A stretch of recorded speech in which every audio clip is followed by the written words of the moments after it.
ओम श्री परमात्मने नमः। ओम नमो भगवते वासुदेवाय। ओम श्री कृष्णाय नमो नमः। वैशाख मास महात्म्य अध्याय 8 की पावन कथा में हम आज सुन रहे हैं राजा पूर्वेशा को भगवान का दर्शन, उनके द्वारा भगवत स्तुति और भगवान के वरदान से राजा की सायुज्य मुक्ति। श्रुतदेव जी कहते हैं कि परमात्मा भगवान नारायण 4 भुजाओं से सुशोभित थे। उन्होंने अपने हाथों में शंख, चक्र, गदा और पद्म धारण कर रखे थे। वे पीतांबर धारण करके वनमाला से विभूषित थे।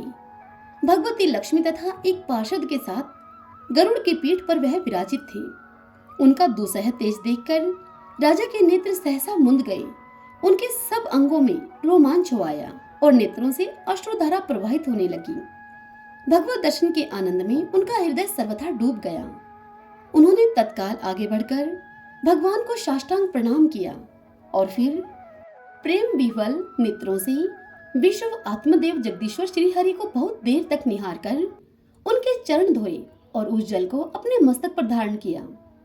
उन्हीं चरणों की धोवन रूपा श्री गंगा जी ब्रह्मा जी के सहित तीनों लोकों को पवित्र करती हैं। तत्पश्चात राजा ने महान वैभव से बहुमूल्य वस्त्र, आभूषण और चंदन से हार, धूप, दीप तथा अमृत के समान नैवेद्य के निवेदन आदि से एवं अपने तन, मन, धन और आत्मा का समर्पण करके अद्वितीय पुराण पुरुष भगवान विष्णु का पूजन किया। पूजा के बाद उनकी इस प्रकार से स्तुति की। वे बोले, जो निर्गुण, निरंजन एवं प्रजापतियों के भी अधीश्वर हैं, ब्रह्मा आदि संपूर्ण देवता जिनकी वंदना किया करते हैं, उन परम पुरुष भगवान श्री हरि को मैं प्रणाम करता हूँ। शरणागतों की पाप राशि का नाश करने वाले आपके चरणारविंदों को परिपक्व योग वाले योगियों ने जो अपने हृदय में धारण किया है, यह उनके लिए बड़े सौभाग्य की बात है। बढ़ी हुई भक्ति के द्वारा अपने अंतःकरण तथा जीव भाव को भी आपके चरणों में ही चढ़ाकर वे योगी जन उन चरणों के चिंतन मात्र से आपके धाम को प्राप्त हुए हैं। विचित्र कर्म करने वाले आप स्वतंत्र परमेश्वर को मेरा नमस्कार है। साधु पुरुषों पर अनुग्रह करने वाले आप परमात्मा को प्रणाम है। हे प्रभु, आपकी माया से मोहित होकर मैं स्त्री और धन रूपी विषयों में ही भटकता रहा हूँ।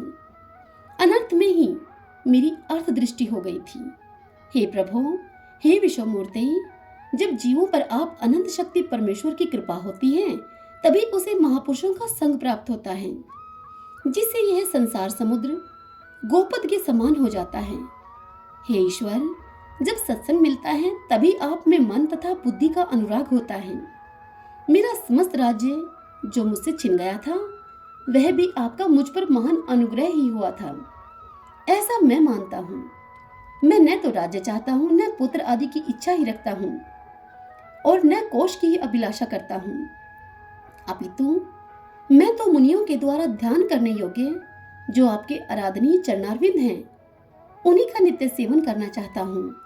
हे देवेश्वर, हे जगन निवास, मुझ पर प्रसन्न होइए, जिससे कि आपके चरण कमलों की स्मृति मुझ में बनी रहे तथा स्त्री, पुत्र, खजाना एवं आत्मीय कहे जाने वाले सब पदार्थों में जो मेरी आसक्ति है, वह सदा के लिए दूर हो जाए। हे भगवान, मेरा मन सदा आपके चरणारविंदों के चिंतन में लगा रहे। मेरी वाणी आपकी दिव्य कथा के निरंतर वर्णन में तत्पर हो। मेरे ये दोनों नेत्र आपके श्री विग्रह के दर्शन में, कान कथा श्रवण में तथा रसना आपके भोग लगाए हुए प्रसाद के आस्वादन में प्रवृत्त हो। हे प्रभु, मेरी नासिका आपके चरण कमलों की तथा आपके भगत जनों के गंध विलेपन आदि की सुगंध लेने में, दोनों हाथ आपके मंदिर में झाड़ू देने आदि की सेवा में, दोनों पैर आपके तीर्थ और कथा स्थान की यात्रा करने में तथा मेरा मस्तक आपको निरंतर प्रणाम करने में लगा रहे। मेरी कामना आपकी उत्तम कथा में और बुद्धि अहर्निश आपका चिंतन करने में तत्पर हो। मेरे घर में पधारे हुए मुनियों के द्वारा आपकी उत्तम कथा का वर्णन तथा आपकी महिमा का गान होता रहे और इसी में मेरे दिन बीतते रहे। हे विष्णु, एक क्षण तथा आधे पल के लिए भी ऐसा प्रसंग न उपस्थित हो जो आपकी चर्चा से रहित हो। हे हरे, मैं परमेष्ठी ब्रह्मा का पद, भूतल का चक्रवर्ती राज्य और मोक्ष भी नहीं चाहता हूँ। केवल आपके चरणों की निरंतर सेवा चाहता हूँ, जिसके लिए लक्ष्मी जी तथा ब्रह्मा, शंकर आदि देवता भी सदा प्रार्थना किया करते हैं। राजा के इस प्रकार स्तुति करने पर कमल नयन भगवान विष्णु ने प्रसन्न होकर मेघ के समान गंभीर वाणी में राजा से इस प्रकार कहा, हे राजन, मैं जानता हूँ कि तुम मेरे श्रेष्ठ भक्त हो, कामना रहित और निष्पाप हो। हे नरेश्वर, मुझ में तुम्हारी दृढ़ भक्ति हो और अंत में तुम मेरा सायुज्य प्राप्त करो। तुम्हारे द्वारा किए हुए इस स्तोत्र से इस पृथ्वी पर जो लोग स्तुति करेंगे उनके ऊपर संतुष्ट होकर मैं उन्हें भोग और मोक्ष प्रदान करूंगा। यह अक्षय तृतीया इस पृथ्वी पर प्रसिद्ध होगी, जिसमें भोग और मोक्ष प्रदान करने वाला मैं तुम्हारे ऊपर प्रसन्न हुआ। जो मनुष्य इस तिथि को किसी भी बहाने से अथवा स्वभाव से ही स्नान, दान आदि क्रियाएं करते हैं, वे मेरे अविनाशी पद को प्राप्त होते हैं। जो मनुष्य पितरों के उद्देश्य से अक्षय तृतीया को श्राद्ध करते हैं, उनका किया हुआ वह श्राद्ध अक्षय होता है। इस तिथि में थोड़ा सा भी जो पुण्य किया जाता है उसका फल अक्षय होता है। हे नृपश्रेष्ठ, जो कुटुंबी ब्राह्मण को गाय दान करता है उसके हाथ में सब संपत्तियों की वर्षा करने वाली भुक्ति और मुक्ति भी आ जाती है। जो वैशाख मास में मेरा प्रिय करने वाले धर्मों का अनुष्ठान करता है उसके जन्म, मृत्यु, जरा, भय और पाप को मैं हर लेता हूँ। हे अनग, यह वैशाख मास मेरे चरण चिंतन की ही भांति ऐसे सहस्त्रों पापों को हर लेता है जिनके लिए शास्त्रों में कोई प्रायश्चित नहीं मिलता है। राजा को यह वरदान देकर देवादिदेव भगवान जनार्दन सबके देखते ही देखते वहीं अंतर्ध्यान हो गए। तदंतर राजा पुरुयशा सदा भगवान में ही अपने मन को लगाए हुए उन्हीं की सेवा में तत्पर रहकर इस पृथ्वी का पालन करने लगे। देव दुर्लभ समस्त मनोरथों का उपभोग करके अंत में उन्होंने चक्रधारी भगवान विष्णु का सायुज्य प्राप्त कर लिया। जो इस उत्तम उपाख्यान को सुनते और सुनाते हैं वे सब पापों से मुक्त होकर भगवान विष्णु के परम पद को प्राप्त होते हैं। हरि ओम तत्सत। आज की यह कथा यहीं समाप्त हुई। इससे आगे कल की कथा में हम सुनेंगे शंख और व्याध का संवाद तथा इसी के साथ सुनेंगे व्याध के पूर्व जन्म का वृतांत। यह कथाएं आपको कैसी लगती हैं कमेंट बॉक्स में ओम नमो भगवते वासुदेवाय लिखें और इस वीडियो को लाइक करके हमें अवश्य बताएं। आइए अब हम वैशाख मास की आज की कहानी सुनते हैं। अत्यंत ही प्राचीन काल की बात है। मोहते नाम का एक वैश्य कुशावती नगरी में निवास किया करता था। सौभाग्यवश मोहते वैश्य को एक पंडित के द्वारा अक्षय तृतीया के व्रत का विवरण प्राप्त हुआ। उसने भक्ति भाव से विधि व नियम पूर्वक इस व्रत को रखा।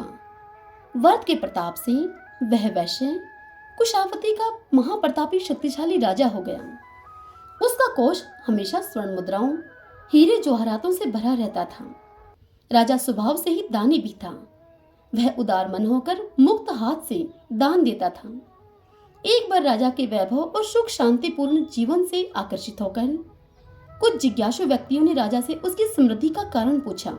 तब उस राजा ने उन व्यक्तियों को अपने अक्षय तृतीया व्रत की संपूर्ण कथा कह सुनाई और यह भी कहा कि सब कुछ अक्षय तृतीया व्रत की ही कृपा से ही है। उस राजा के मुख से यह सब सुनकर उन जिज्ञासु पुरुषों और उस राजा की प्रजा ने नियम और विधान पूर्वक अक्षय तृतीया का यह व्रत रखना प्रारंभ कर दिया। अक्षय तृतीया व्रत के पुण्य प्रताप से सभी नगर निवासी धन धान्य से पूर्ण होकर वैभवशाली और सुखी हो गए।